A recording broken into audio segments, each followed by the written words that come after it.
ഇടുക്കി മാങ്കുളത്ത് കാണാതായ ward member Dhanya ഗണേശനെ കണ്ടെത്തി. ചിക്കനാംകുടിക്ക് സമീപം ആളൊഴിഞ്ഞ വീട്ടിലെ ശുചിമുറിയിൽ നിന്നുമാണ് പോലീസ് മെമ്പറെ കണ്ടെത്തിയത്.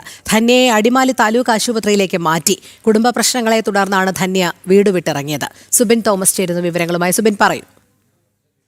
ഇക്കഴിഞ്ഞ 22-ാം തീയതിയാണ് മാങ്കുളം ഗ്രാമപഞ്ചായത്തിലെ 4-ാം വാർഡ് അംഗമായിട്ടുള്ള ധന്യ ഗണേശനെ കാണാതാവുന്നത്. ഇവർ കുടുംബ വഴക്കിനെ തുടർന്ന് വീട് വിട്ട് ഇറങ്ങുകയായിരുന്നു. ഇതിനുശേഷം സഹോദരന്റെ വീട്ടിലെത്തി തിരികെ വീട്ടിലേക്ക് പോകുന്നുവെന്ന് പറഞ്ഞ് അവിടെ നിന്ന് ഇറങ്ങിയ ശേഷം ഇവരെ കാണാതാവുകയായിരുന്നു. ഇതിനുശേഷം 2 ദിവസം കഴിഞ്ഞ് തന്നെ തിരിച്ചെത്താതെ വന്നതോടുകൂടിയാണ് ഭർത്താവ് മൂന്നാർ പോലീസിൽ പരാതി നൽകുന്നത്. ഈ പരാതി നൽകിയതിനു ശേഷവും പോലീസിന്റെ ഭാഗത്തു നിന്ന് കൃത്യമായ ഇടപെടൽ ഉണ്ടായില്ല എന്നൊരു പരസ്പര ആക്ഷേപം ഇതിനിടെ ഉയരുകയും ചെയ്തിരുന്നു. ഇതിനുശേഷം ഇന്ന് പോലീസും നാട്ടുകാരും ചേർന്ന് ഈ മേഖല കേന്ദ്രീകരിച്ചു. അതായത് ഈ 50-ാം മൈൽ എന്ന് പറയുന്ന സ്ഥലത്തും അതോടൊപ്പം ഈ ധന്യയുടെ വീടിരിക്കുന്ന ആ ഒരു ഭാഗങ്ങളും എല്ലാം ചേർന്ന് പരിശോധന നടത്തുകയായിരുന്നു. ഇതിനിടയിലാണ് ഈ മാങ്കുളത്തിന് സമീപം 50-ാം മൈലിന് സമീപത്തെ വീട്ടിൽ ആളൊഴിഞ്ഞ വീടിന്റെ പൊളിഞ്ഞ ഭാഗത്ത് അവശ നിലയിൽ ഈ ധന്യ ഗണേശനെ കണ്ടത്. ഇവർ തീർത്തും അവശയായിരുന്നു എന്നുള്ളതാണ് ആദ്യഘട്ടത്തിൽ പോലീസ് നാട്ടുകാരും പറഞ്ഞിരുന്നത്.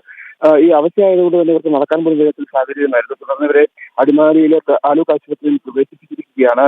ഈ കേസന്വേഷണത്തിന്റെ ഭാഗമായി വലിയ രീതിയിലുള്ള അന്വേഷണം ഇന്ന് നടത്തിയിരുന്നത്. അതായത് ഡോഗ് സ്ക്വാഡിന്റെ നേതൃത്വത്തിൽ പല സംഘങ്ങളായി തിരിഞ്ഞാണ് ഈ നാട്ടുകാരും ചേർന്ന ഒരു അന്വേഷണം നടത്തിയിരുന്നത്. എന്തായാലും ഇത്തരത്തിൽ ഇത്രയും ദിവസം ഇവർ വീട്ടിലേക്ക് പോകാതിരുന്നതിന് കാരണം എന്തോ നടക്കുള്ള കാര്യങ്ങളെല്ലാം തന്നെ ഇപ്പോഴും ഒരു ദുരൂഹത നിലനിൽക്കുന്ന സാഹചര്യമുണ്ട്. പരിശോധന നടത്തിയപ്പോൾ ഇവരെ കണ്ടിരുന്നില്ല. അതിനുശേഷമാണ് ഇന്ന് ആ വീടിനോട് ചേർന്നവരെ കണ്ടെത്തുന്നത്. അതിലൊരു ദുരൂഹത നാട്ടുകാർ ആരോപിക്കുന്നു. ശരി, സുബിൻ തോമസ് ആണ് വിവരങ്ങൾ നൽകിയത്.